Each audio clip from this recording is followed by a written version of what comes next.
Welcome, everybody, to Connecting the Universe. I'm author and researcher Mike Ricksecker, back at you with another interactive class out of the secret library of the Connected Universe. Got another exciting one up for you today. We're going to be covering Earth energy secrets of Earth energy, getting into some of my favorites here when it comes to some of those more esoteric areas of the world. Getting into stone circles. Of course, we will talk about the different triangle areas like Alaska, Bermuda, what have you. We'll get into some Nikola Tesla here and really what that energy from the Earth is and how it affects us. So I see a number of people already joining us down in the chat. There's Tom McNicholas. Great to see you, Tom. Super chat superstar down there. Jack McCarthy. Hope TA is doing really well out there. My old former co-worker there. Scarlett is with us as well. Great to see you, Scarlett, and more that are dropping in. So I do want to let those know that are listening to the podcast version of this later. Please join us every Wednesday night, 8 o'clock p.m. Eastern Time, connecteduniverseportal.com. Yeah, we do have the public version that runs on YouTube. That's my YouTube channel, my M. Ricksecker. It's supposed to be Mike Ricksecker, but that's a little spat that YouTube and I have over an old channel name of mine. They won't let me convert over to this one. But in any case, I digress. Out there, the Connected Universe portal, if you join us as a traveler of the Connected Universe, of course, you get not only the Connecting the Universe interactive class, but the after show as well as a member out there. We also have monthly Q&A videos. We got the full Mike's Morning Mug vlog, which I did post a public one here on YouTube today on black hole time travel. So it's a question that's been posed to me here a lot lately because of an article that was published. I actually address it in my book, Travels Through Time. So I don't know why it's so much news right now, because it's actually a little bit of an older concept, but I dive down into that, of course, in many different videos, and I have the entire time travel course out there at the Connected Universe portal as well. Members there, travelers of the Connected Universe, have that one included out there in the secret library. But if you just want it as a standalone course, hey, connecteduniverseportal.com. And also, members, you can get the app that will give you all the notifications of when we have videos posted, when we have articles posted, when we go live here. There are challenges back there in the back end, all kinds of stuff. So again, connecteduniverseportal.com. And Jack, we're helpless without you. I'm sorry to hear that. I am. I enjoyed working with the crew there, and I was definitely one of the better places that I worked throughout my entire IT career. So great to hear from you, Jack. And then, of course, there is Jennifer, my love. Great to see you down there as well. Of course. Wish you were in the other room right now. But some miles separate us right now. All right, so let's go ahead and get into tonight's topic. Dispense with the formalities here and start to get into all of this. Okay, so Earth energy. What are we talking about when we mean Earth energy? Well, it comes down to, we talked about this several times in the past. So this is a little bit of a review here before we get into some of these other things. And really what we're talking about here is that magnetic energy from the Earth's core that emanates out. This is a good thing for us because it protects us and life here on the planet from the solar wind and frying everything on the planet. And as that magnetic energy permeates through the different layers of the Earth, like the mantle and the crust and so forth, it interacts with different metals and minerals. And depending on what it interacts with and the quantity of that, it creates different electromagnetic fields. And this is where we have some of these really strange and interesting places throughout the world. So this is actually my next book. Last one was on time travel. which was the first in the Connecting the Universe series. The next one is on Earth energy. So I'm going to be covering this quite a bit here over the next several months. If you've been checking out the blog, the Mike Ricksecker's Connected Universe blog, which is connecteduniverse.substack.com, you'll see a theme there. It's a lot of different articles, but you'll see a theme as you read through the content that I keep bringing a lot of it back to this Earth energy. So we have a term that we've been using for a while now that is, well, it's become a part of our lexicon when we talk ley lines. And a lot of people throughout the paranormal, supernatural, spiritual, metaphysics niche, industry, following, whatever you want to call it, a lot of people will talk about ley lines and where ley lines cross, and does a ley line cross through here? These sorts of things when they start talking about a lot of energy being in a particular area. So what exactly is a ley line? Because this usually gets attributed to the idea of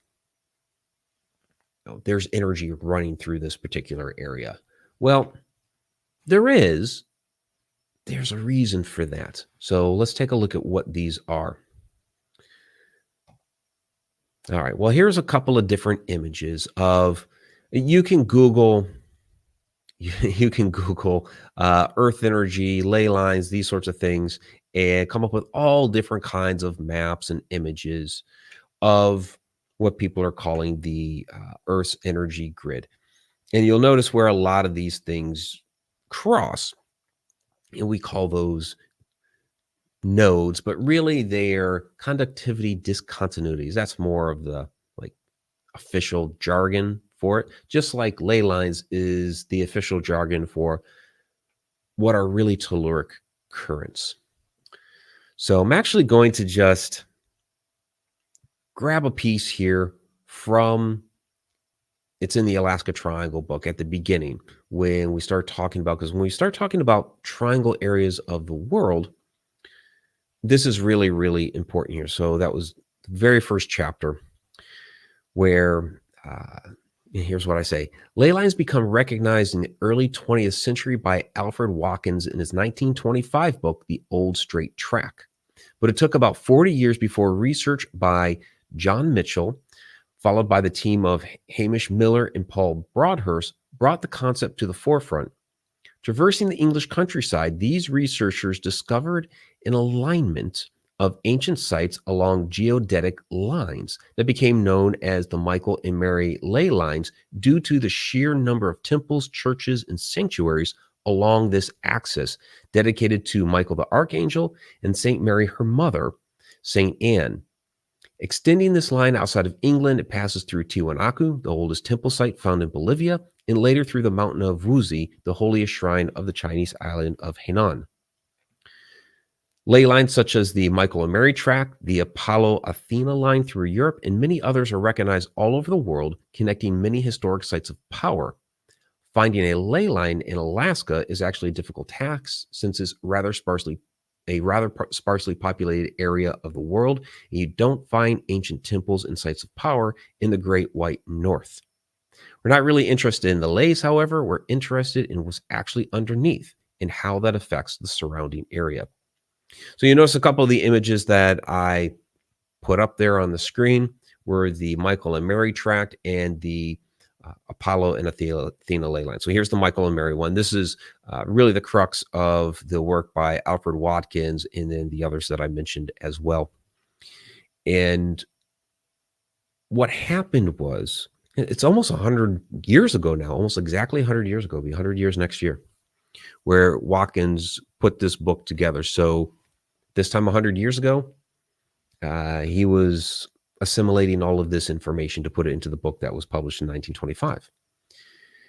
What he had noticed while walking across the countryside is if he just walked in a straight line, he kept coming across all these different ancient sites of power. And so that became known as a ley line, this lining up of all the different sites. Well, that was more of a geographic lining up of these sites. And the reason why they lined up, and that's the ley, the geographic lining up. The reason why they lined up was because of the energy under the ground. Those are the telluric currents. So if you just think of the stuff that's in the ground, the telluric currents, the ley line is what's on top of the ground. Might be an easier way to look at it, or the ley are the actual sites that are lining up in that line. This is very natural Earth energy. So I get asked a lot the question of, how did the ancients know? I kind of demonstrated that, and I should have included a photo here. I demonstrated that on the Alaska Triangle television show, out there with a couple of dowsing rods and going, across the mountainside, flat top mountain. It was really a shot in the dark approach. The producers had asked me to bring a couple tools with me, like dowsing rods. We had a pendulum up there too. We didn't really use it. They took photos and a little video footage of it, but we found one. As I walked across the face of that mountain, found a spot that the rods were moving, and went back to that spot. And as I went up and down the mountain, then they just stayed in the exact same spot. So I found a line basically drawn from the top of Flat Top Mountain, which is right outside Anchorage, and down, you could see, Anchorage down below. So I drew that line. And Anchorage is one of the points on what we call the Alaska Triangle. The triangle, when we get to that part, it's not really a perfect triangle. So when people kind of hit me up for, this report that you're talking about, or what they're talking about on the television shows outside the triangle, it's not a perfect triangle. You're talking about, a magnetic energy, that Earth's magnetism, that's hitting something in the ground that's expanding outward. It's not going to expand out in a perfect triangle. It's usually kind of circular in nature, right? It might even be kind of globular. So see a few comments already down in here. Tom is asking, are there positive and negative lines? That's a really interesting question. So when we look at the answer would be yes. When we look at the North and South Pole, those are magnetic opposites, and those are each points on this whole grid. In fact, when we talk about the Ivan T. Sanderson's vile vortices, that those are two of the actual vortices, as well as the others that are around the globe. So yes, there can be those different charges like that.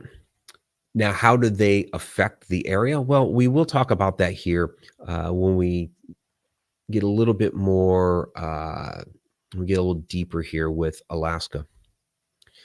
There's Jason Thompson in the house. Great to see you, Jason, Atlanta, Georgia. And Sarah, that's exactly what I was talking about. The telluric currents are generated from that magnetism. And there's Charla. Great to see you as well. Happy Wednesday. So that's really kind of the basics of what the Earth energy is. So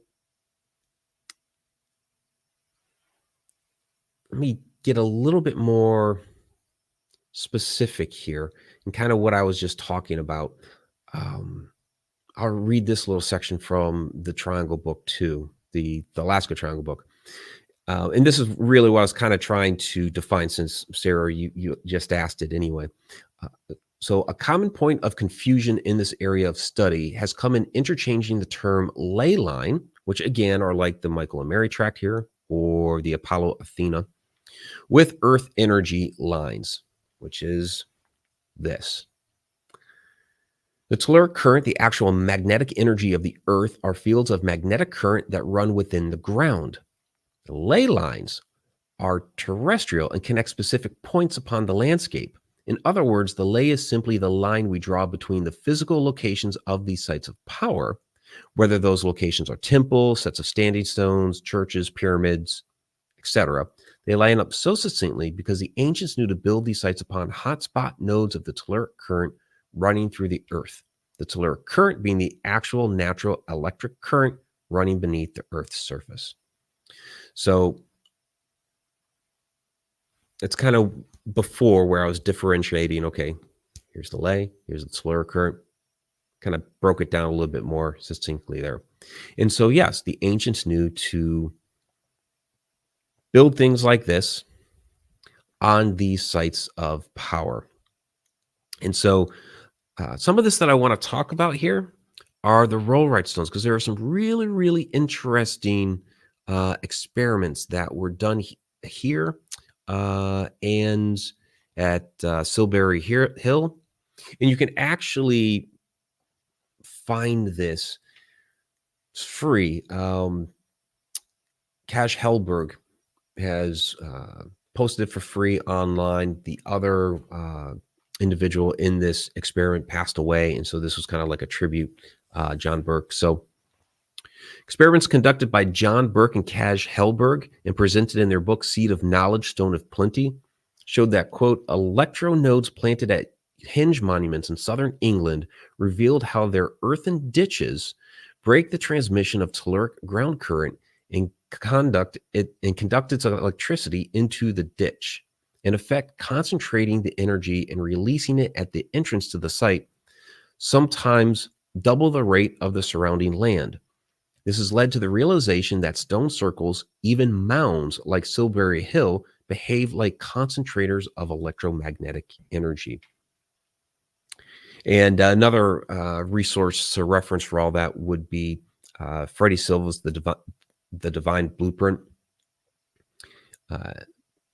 He concentrates a lot on earth energy throughout that work. It's really, really good. So, so Scarlett is asking, what about the upcoming solar eclipse? Even if they only have a partial, will it affect the area? So another good question. Yeah, the sun has an effect on us, and some people have measured that effect up to 33%. Whether that's the effect of the Earth's magnetism or the solar wind, that part I'm a little fuzzy on, but I have heard that comment here recently. So naturally, though, the moon crossing in front of the sun like that, I mean, we are affected greatly here on the planet by the moon. And so the moon doing this right in the middle of the day like that, sure, will certainly have an effect on us. And during that time, yeah, the moon is blocking a lot of that solar wind from hitting the Earth. And what those are the protons and electrons that are coming from the sun that usually bombard our ionosphere. Now, that magnetic protection that extends outside of our planet, where that hits in space, where those two connect in space, we call those X points. And actually, NASA has admitted that these X points out there in space are portals, and they open and close at different rates of speed, different sizes, and depending on how large they are and how quickly they open, determines how much more of those protons and electrons come and hit the Earth. And when we get a lot of that hitting the Earth, that's where at night we have those fantastic auroras, and they're really beautiful. But that's the effect of that. So, that's another type of energy that affects us. And when I talk about places like the Alaska Triangle, specifically the Alaska Triangle, I talk about it being a fantastic cocktail of energy. And that's one of the factors. There's a couple other factors like the seismic activity, the volcano activity up there. And I'm going to talk a little bit here about the survey that was done in 1965 when we get there. So, oops, and I clicked on the wrong one. That was the question there. All right. So, and this is asking, is it suggestive that the lines are three-dimensional rather than two-dimensional? Well, we're talking about a three-dimensional space. When we throw that stuff down on a map like this, I mean, that looks two-dimensional because it's a map. But when we're talking about the telluric current, I mean, that's something that's actually embedded in the ground. That we can actually tap into and access. So yeah, it's certainly not two-dimensional at all. So, all right. So let's move on a little bit. Oh, I wanted to do a little bit more with the rollright stones, right? So rollright stones, this is interesting. So in 1983, a comprehensive study was undertaken by engineer Charles Brooker to locate magnetism in sacred sites. The test subject was the rollright stone circle in England. A magnetometer survey of the site revealed how a band of magnetic force is attracted into the stone circle through a narrow gap of stones that act as the entrance. The band then spirals toward the center of the circle as though descending down a rabbit hole. Two of the circle's western stones were also found to pulsate with concentric rings of alternating current resembling ripples in a pond. And so this is an illustration of that effect with the rollright stones. And if you take a look at the rollright stones, I mean, they are beaten down, weathered, something awful, very, very small these days. So if they're getting this sort of effect today, thousands of years after the site was constructed, imagine how powerful that would have been when it was first constructed. And this was something that I noticed when we did our Ireland tour almost 2 years ago now, and we visited Drombeg Stone Circle. And so it's a very, very beautiful area. You get the cow pastures down there. You can see this. Well, in this photo, you can barely see the sea beyond, but you get a beautiful view of the sea. And this circle is, again, thousands of years old. There's 13 stones there today.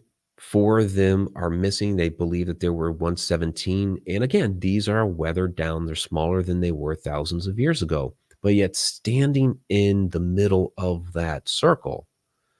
Well, I have a little clip that I'm going to play for you. And those that been around the Connected Universe portal for a while might recognize this clip. It's been a little while since I've played it. It's definitely in the Ireland section of the secret library, but here you go. Actually, they call them the portal stones. So on the winter solstice at sunset, when you look right through here, you see the setting sun. So we're originally, they believe, originally 17 stones. There's only 13 now. You can kind of hear, when you step into the middle of the circle, you can kind of hear a bit of an echo, which is interesting. And that's, the resonance off the stone as you're projecting. But that would kind of enhance. So that's the stone circle. And as I just got done explaining to everybody with Drombeg, it's the axial circle. Originally, they believe 17 stones, only 13 now. You got the 2 portal stones at the front. Come up to the axial stone, which a lot of circles in Ireland are axial. So that's to the southwest. And during the winter solstice, you look through the 2 portal stones to the axial stone, and then you see the setting sun. So it is a ritual site. They have found remnants of rituals from the past here. So they just don't know exactly what they did during the rituals. They kind of guess. They don't exactly know what they were for. And I guess of that too. But you definitely feel an energy inside. You have these large stones. They have high quartz content. When you stand in the middle, you can hear an echo. So it's very, very interesting. So that's Drombeg Stone Circle. And yeah, that was really fascinating how you could stand right in the middle of that circle. And it was like you were in a little bubble.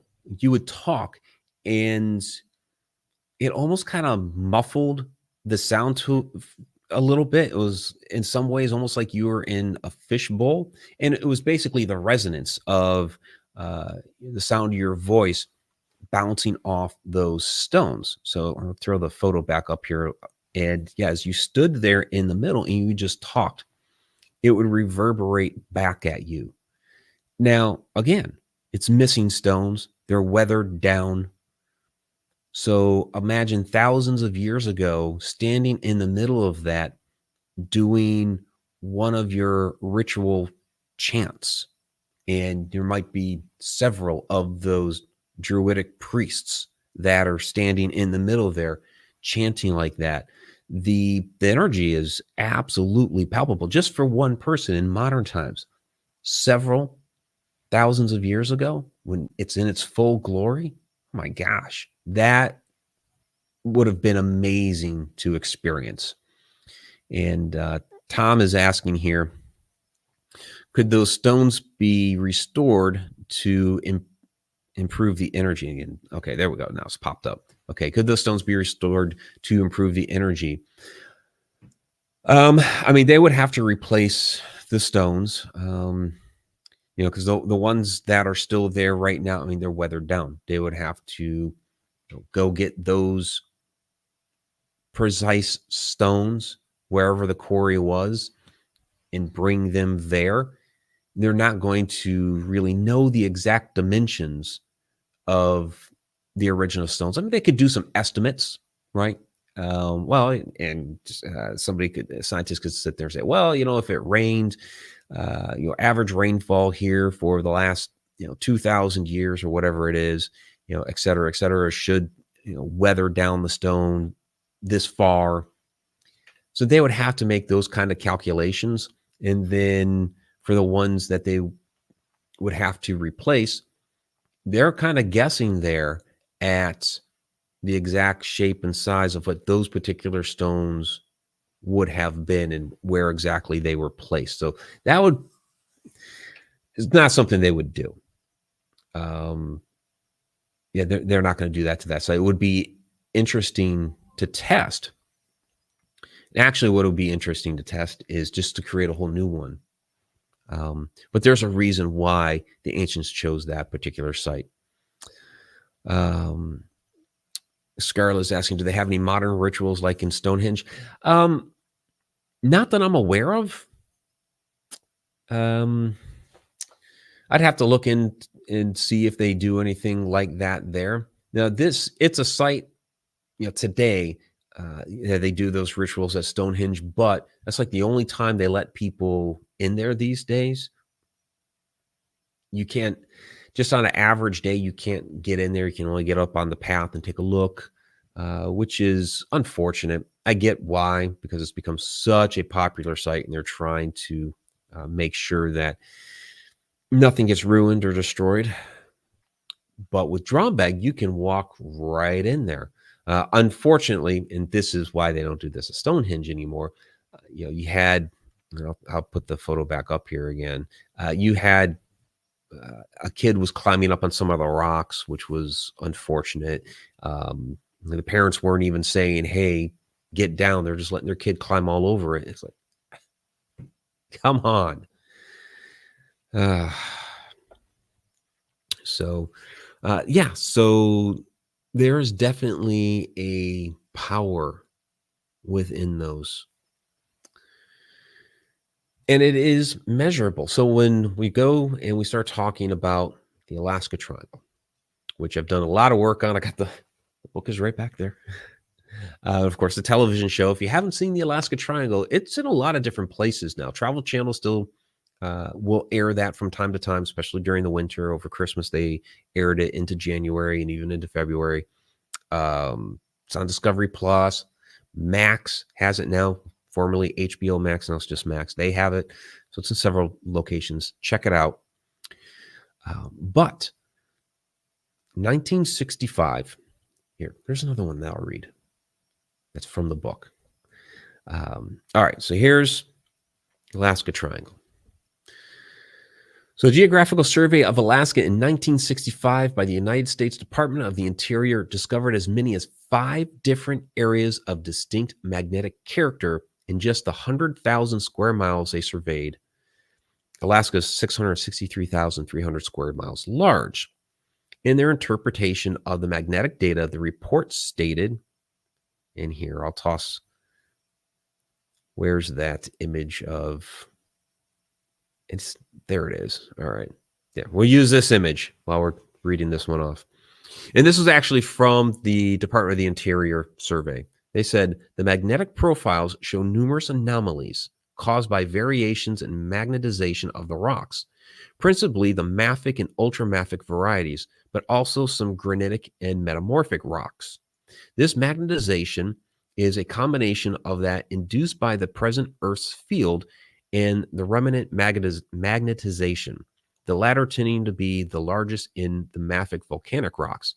In some cases, the direction of the remnant magnetization is reversed to give a negative anomaly. So Tom was asking earlier if, was it Sarah? I think it was Tom, asking about the positive and negative. Yeah, in that survey right there, they had positive and negative, and they were calling them negative anomalies within these 5 different characters. So Alaska is a huge state. They only surveyed 100,000 square miles at that time. It's 2.5 times the size of Texas. So when we talk the Alaska Triangle, we're talking this image here. It's roughly, this triangle area is roughly the size of the state of California. Yeah, pretty massive. But here you have the U.S. government recognizing that, yes, we have negative magnetic anomalies in this area. So again, couple that with the volcanic activity that's there, and they mentioned the volcanic rocks in that report. Couple that with the seismic activity. Our largest earthquake ever in North America was there in Alaska. I was up there for 6.9 in 1993. That sounded like a cannon going off. So you have a lot of that pent up energy under the ground as well. And then, of course, we talked about the bombardment of the solar wind off of that area, and the magnetic protection around the poles is actually a little thinner. And again, that's why we get like the amazing auroras and things like that up there, is because of that thinner layer there of the magnetic protection, and you have these particles that are hammering the ionosphere. So it's a lot of energy there in that area, which is why we have a lot of this strange activity up there.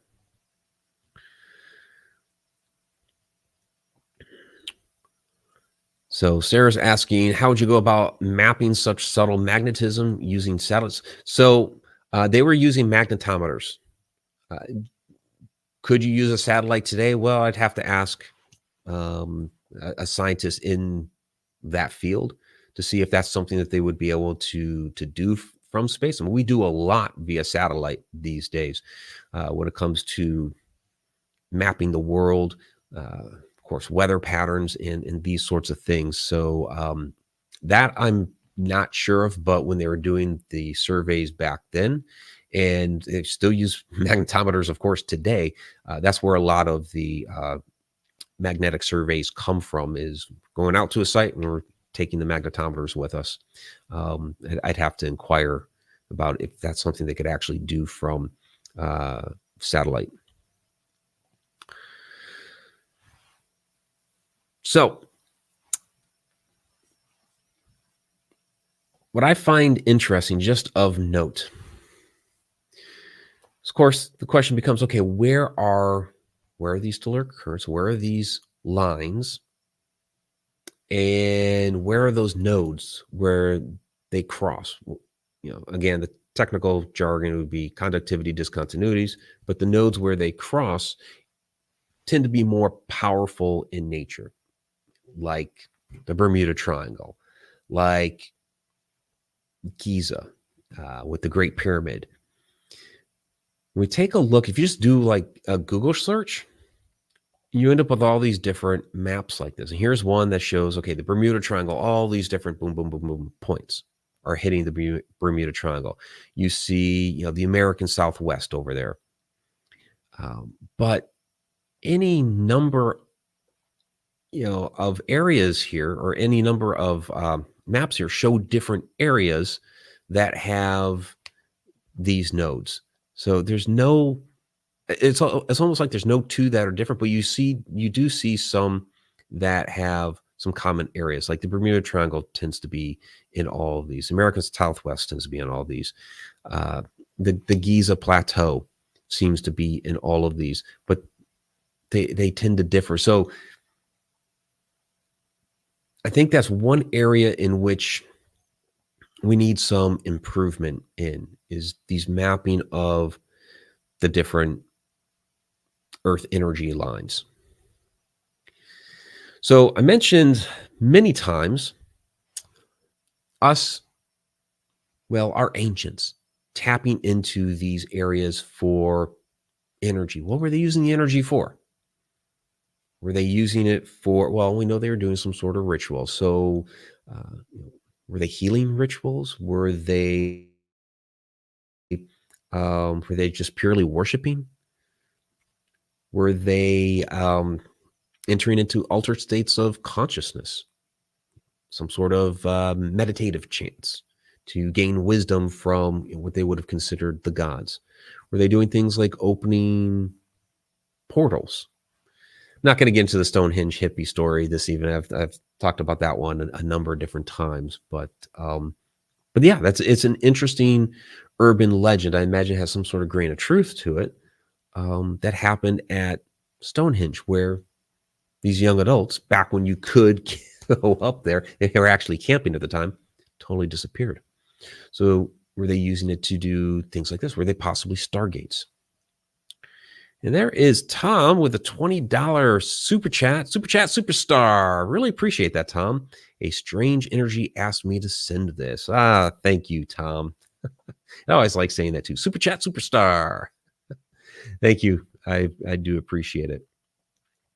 So we do have some modern examples of trying to tap into this energy. And we tend to go back to our good friend, Mr. Tesla, here now and again.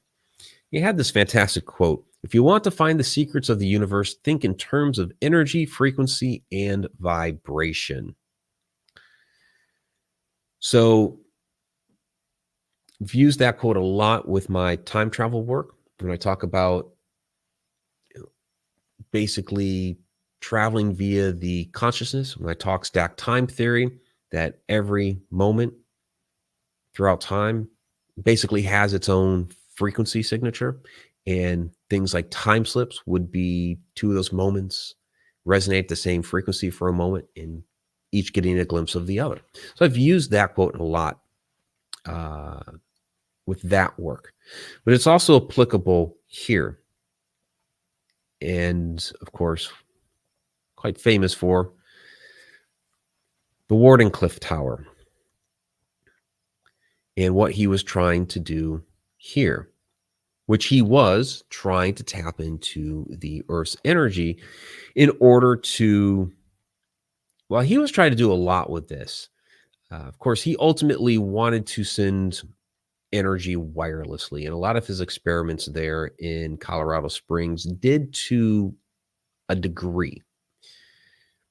So with Wardenclyffe, he wanted to be able to send communications. He wanted to be able to send photos. He wanted to be able to send stock news, news for the media. He wanted to do a basically, he was trying to create the internet long before that was ever a thing. And where he got hung up, and we'll kind of talk about this here, was with the funding. So it's built in 1901, global wireless communications system. The tower would be the prototype for a system that could broadcast music, news, stock market reports, secured military communications, even facsimile images around the world, using the Earth itself as a conductor. So Tesla's dream was to not only revolutionize communications by creating a system for relaying information wirelessly, but also to create a viable method for transferring power currents around the globe by capturing the Earth's natural energy. And so, yeah, he had basically sunk a shaft into the Earth below the Wardenclyffe Tower to be able to tap into this and harness the Earth's energy. So Tesla's words, these are his own words, in Collier's Weekly in 1901. Using the Earth itself as the medium for conducting the currents, thus dispensing with wires and all other artificial conductors, a machine which, to explain its operation in plain language, resembled a pump in its action, drawing electricity from the Earth and driving it back into the same at enormous rate, thus creating ripples or disturbances which, spreading through the Earth as through a wire, could be detected at great distances by carefully attuned receiving circuits. In this manner, I was able to transmit to a distance not only feeble effects for the purposes of signaling, but considerable amounts of energy. So, the problem Tesla had is his vision for what he was going to do with this was too big for the financiers and the other engineers of his age. So Marconi, which basically used Tesla's technology, people commonly remember Marconi inventing the radio, and he was awarded that at the time. A few years after Tesla passed away, they actually switched that and said, no, it was Tesla that invented the radio. Tesla fought that and fought that and fought that throughout his life. It did not get changed until after he died. But yeah, Marconi was using Tesla's technology at a shorter distance. So where he was impressing people was ship to shore messaging. And when the financiers and other engineers and inventors of the time saw that ship to shore messaging, they jumped on board with Marconi because they saw a smaller, more practical use for it, and they could see it, something they could envision. This idea of sending something all the way across the globe was just too big. It was too big for them to see. So seeing, okay, Marconi had success over here, we'll jump on board with him. Tesla, your ideas are just way, way too fantastic. And they left him in the dust, unfortunately. And so it's fascinating to see these days where a lot of the technology that Tesla talked about and had started developing, we eventually did anyway. It came about in some different forms that I don't think he necessarily foresaw. He saw the application of it. Like, okay, wireless technology. Yeah, across the globe, we have that today. He was doing it with these, massive towers like this. That was his idea. Or even sending signals through the Earth itself. Well, we're doing it with satellites right now. That's where we have towers, yes.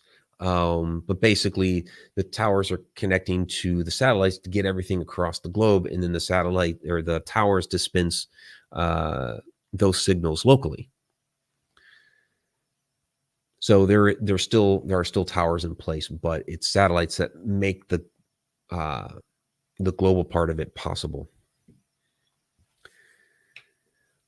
When he talked about the entire knowledge of the world being held on a device that we could put in our pockets, well, we have our cell phones, which, okay, not all the knowledge of the world is stored on the phone, but through the wireless technology with the phone, I can access all that knowledge. He built the first drone, the what he called teletomaton. It was a little boat, And I posted the clip on this the other day. If you're following me on like TikTok or Instagram, and I put it up there on I think I put that one up there on Facebook too. And that was really the world's first drone, and he was putting into it the ability for it to be able to make its own decisions. Artificial intelligence, and he talked about. I got to pause here for a second because I forgot my power cord. Hang on a second.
Okay, sorry about that. Yeah, I'd forgotten my power cord.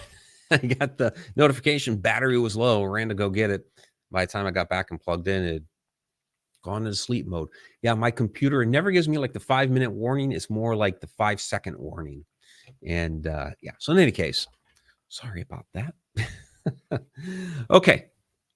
So in any case, that was a little side note on Tesla. So when we talk about the triangle areas, that really became popularized because, of course, the Bermuda Triangle. And there was a lot of crazy phenomena that occurred there. I'm going to play a clip here in a moment, but it was really through the Bermuda Triangle and the strange activity that happened there that slowly people started to take notice over a couple decades. Really, once that Flight 19 happened in the 40s, that's when people really started to take notice. But then they started piecing all the different elements together, and it was in the 50s and into the 60s that the idea of there's a Bermuda Triangle became popular. And then Ivan T. Sanderson took it even further. Now, he was naturally a biologist, but he also had a lot of interest in supernatural phenomenon. And so he did a lot of research on this and came up with the vial vortices. And we had talked about that earlier with the North and South Pole, but he had basically 12 of these, 10 different locations around the globe, around the Tropic of Cancer and Tropic of Capricorn, and then of course the 2 poles to make 12. And then if you connect those through the middle of the globe to each other and make a perfect 20-sided polygon. So this is where we get into like sacred geometry and this sort of thing. So let me go ahead and play the clip here on the Bermuda Triangle. Probably should just play that when I was trying to hunt down that chord, but I didn't really have a chance. So here we go. Bermuda Triangle. And this is from, it's a clip from an older video that I do have on the YouTube channel. So you can watch that whole thing on the different triangle areas, but this is a piece of it specifically on Bermuda. Of course, the most famous of all these triangle areas is the Bermuda Triangle. Covering 500,000 square miles of water and probably as many stories and legends, the Bermuda Triangle extends from Bermuda to Miami, Florida to San Juan, Puerto Rico. When Christopher Columbus sailed through this area during his first voyage across the Atlantic Ocean, he reported sighting a great flame of fire crash into the sea. This may have just been a meteor, but he also reported experiencing erratic compass readings while traveling through these waters. The legends of the Bermuda Triangle really started to take shape in 1918 when the USS Cyclops went missing with its crew of 309 sometime after leaving Barbados. It was carrying manganese ore, and in a strange twist of fate, its 2 sister ships were both also lost while carrying metallic ore, but years later in the North Atlantic during World War II. In December 1945, 5 torpedo bombers known as Flight 19 completely disappeared while on a training run. The Navy stated a navigational error led the aircraft to run out of fuel, but no remains were ever found. One of the search and rescue planes with a 13-man crew also disappeared. In 1970, pilot Bruce Gernon flew into what he ended up calling an electronic fog in the Bermuda Triangle and traveled forward 30 minutes in time. Flying from Andros Island to Fort Lauderdale, a flight Gernon routinely made, massive dark clouds that formed up ahead of Gernon's plane morphed into a spiral and swallowed the craft into the vortex. The plane's instruments began malfunctioning as bright white light emanated in the sky. When Gernon came out on the other side unscathed, the city of Miami was below him, having traveled 100 miles in 3 minutes. Bruce Gernon's experience in Bermuda seems to have many similarities to the missing Douglas airplane in the Alaska Triangle, safely traversing a portal while those in the Douglas, unfortunately, did not. These are just a handful of the plethora of tales from this infamous vortex of strange activity. The Bermuda Triangle also contains the famed Bimini Road under its waters, which some speculate may be the ruins of the lost civilization of Atlantis. All right, well, we're not going to get into everything on the Bimini Road. We talked about that here recently, a few weeks back, a little bit. But yeah, so several examples there of strange things happening in what we call the Bermuda Triangle. And what's really fascinating there with Flight 19 is, before that storm hit, it was preceded by all these crazy navigational problems going on with their equipment in their airplanes. And all of a sudden that big storm rolled in. And we see this happen in a lot of different cases where there will be issues going on with compasses and other navigational equipment in airplanes, boats, different vehicles. And then all of a sudden the quote unquote bad thing happens. For them, it was that storm. They tried to get under it, and then they just completely disappeared. What was it? Close Encounters of the Third Kind that had Flight 19 just magically showing up in a desert somewhere. But, something like that could have happened. Maybe there was a portal to somewhere else that opened up. I talk about that a lot with the Alaska Triangle with the missing Douglas airplane, in which if it opened up a portal and they went back in time as one possible example. I talk about this in both Alaska's Mysterious Triangle and Travels Through Time. If it went back, say, 500 years and the indigenous people of the area had no context whatsoever of an airplane, they would think it was a loud, thunderous bird in the sky. This could be where some of the Thunderbird legends come from. Jack is saying, yeah, classic Mercury retrograde. Yeah, that was just me forgetting the power cord. I do that sometimes where I will just suddenly forget the power cord when I'm setting up. I had plenty of time. I just spaced it. Jennifer will tell me that I need to get myself a checklist. I know. I have checklists for a whole bunch of things. So in Scarlett's asking, what about where the lines meet? Are those strong points or energy coming in or out, like a starting point maybe? So that is where we have, again, the technical term is conductivity, discontinuity. We call them hotspot nodes of energy. And that's where things appear to be more active, like Bermuda Triangle is one of those. American Southwest, a lot of these different locations like that, triangle areas are definitely one of them. And really, it's, again, as we talk about that magnetism that wells up from the core of the Earth and it's interacting with different things as it's rising up.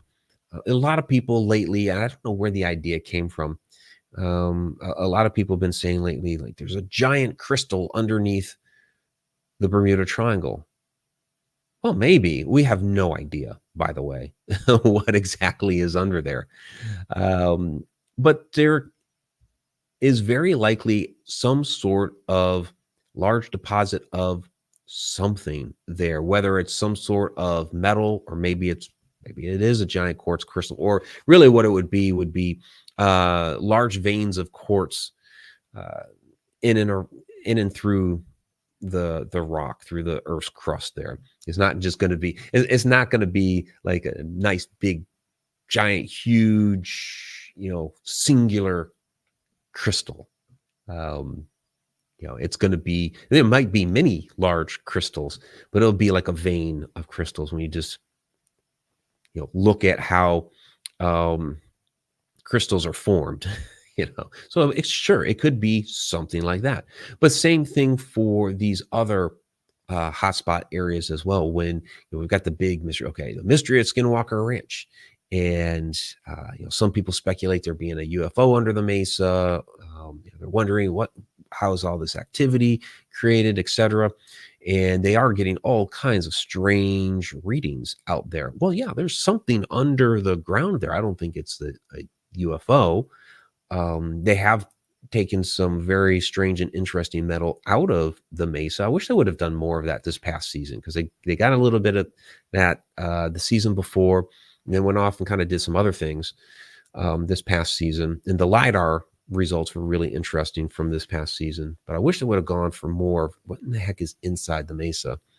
But again, it's going to be some large, strange deposit of some sort of metal or mineral that, as that magnetism for the Earth's core is coming up, it's hitting a large deposit. And some people believe it could very well be an asteroid that hit maybe millions of years ago. Sure, it could be. And maybe that asteroid had a lot of iron or nickel or iridium or something within it, and it's down there under the ground. And as Earth's magnetism hits it, it's creating this strange magnetic field that's creating all of this energy.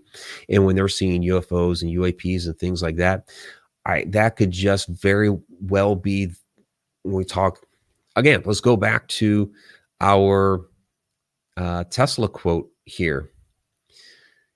You want to find the secrets of the universe, things in terms of energy, frequency, and vibration. Well, as you are creating those energy fields, it does have a type of frequency, is certainly a vibration.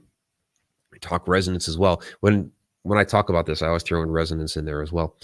And it could be creating such a frequency that we are getting a glimpse of other dimensions or other points in time. These UFOs, UAPs, they could be right here on the planet with us in another dimension or in another point in time, and we're just getting a glimpse of that because of the strange, crazy magnetic field that's there. So I'm going to play the Alaska one, and then we'll kind of close it up from here. I got some extra stuff there for the travelers of the connected universe when we kick over to the after show. So this is number 2 of 3. You guys will get number 3 in the after show. The Alaska Triangle is an area of Alaska from Juneau to Anchorage to Barrow, which is known for strange disappearances, anomalies, and supernatural activity. In any given year, 500 to 2,000 people go missing in Alaska, and a total of 16,000 since 1988. Like the Bermuda Triangle, the Alaska Triangle seems to harness the Earth's energy grid to create a vortex of mystery and a possible portal into another dimension, affecting planes, boats, people, and more. I've appeared on a handful of episodes of the Alaska Triangle on the Travel Channel, and the show covered a number of strange occurrences and disappearances, including missing airplanes and ships, UFO sightings, paranormal activity, and cryptid sightings. The missing Douglas story is particularly interesting. This was a Douglas C-54D airplane which took off from Elmendorf Air Force Base in January 1950 and disappeared without a trace. The weather called for mostly clear skies, and there was no reason to suspect anything was wrong with its final radio contact at 1:09 p.m. However, at the very edge of the Alaska Triangle near Snag in Yukon Territory, Canada, it disappeared. No wreckage or survivors were ever found. During the search operation, cryptic radio messages were received, but it was difficult to discern the message they were trying to convey. Many believe these messages were from the crew of the missing Douglas C-54D. Yet, just as quickly as the transmission started, they stopped. If the plane had slipped into a portal into another dimension, could those messages have been transmitting back through the portal, since sound travels on a different wavelength and frequency than light? Even when I lived in Alaska during the early to mid 1990s, crazy activity happened when an engine fell off an airplane taking off from the Anchorage airport. Fortunately, no one was hurt, but local citizens were shocked when the engine crashed into the parking lot of a local supermarket and the shrapnel fell into people's homes. And then back over here in the back of the parking lot, no one was hurt. That's where the engine fell. Of course, the most notorious Alaska Triangle disappearance is that of the airplane carrying U.S. House Majority Leader Hale Boggs, Alaska Congressman Nick Begich, aide Russell Brown, and pilot Don Johns in 1972. In an effort that spanned an area of 325,000 square miles and more than 3,600 hours of search time, nothing was ever found. And still to this day, nothing was ever found. They have found other things that have gone down through that Portage Pass. They've never found anything with them. And, they utilize spy planes and just all kinds of people and material and vehicles. Nothing, not a shred has ever been found. So, all right, well, we're going to go ahead and wrap up the public side here. So this is really just scratching the surface when it comes to secrets of Earth energy. I'm going to have a lot more coming out on this here sporadically. I'm not just going to keep harping on all this for weeks on end, but sporadically here over the next few months as I'm working on this new book. You'll get some pieces of that as we go along. So those that are part of the Connected Universe portal, if you're a traveler out there, go ahead and stay with us. I'm going to disconnect the public side here, but I do want to make sure that, again, we have Super Chat Superstar Tom McNicholas with the $20 Super Chat earlier. Really do appreciate that, my friend. And everybody else, see, we got a couple other, thank you. Thank you, Scarlett. Appreciate that. Everybody else, we will see you next week. It will be an Edge of the Rabbit Hole episode. So Victoria will be with me. Our guest will be Darcy Weir, filmmaker. We'll be talking about his new UFO-related film that he's put out there. And that'll be great. We haven't had Darcy on in a couple of years, so that'll be really nice to have him on. All right, that'll do it. Till next time. Time really exists.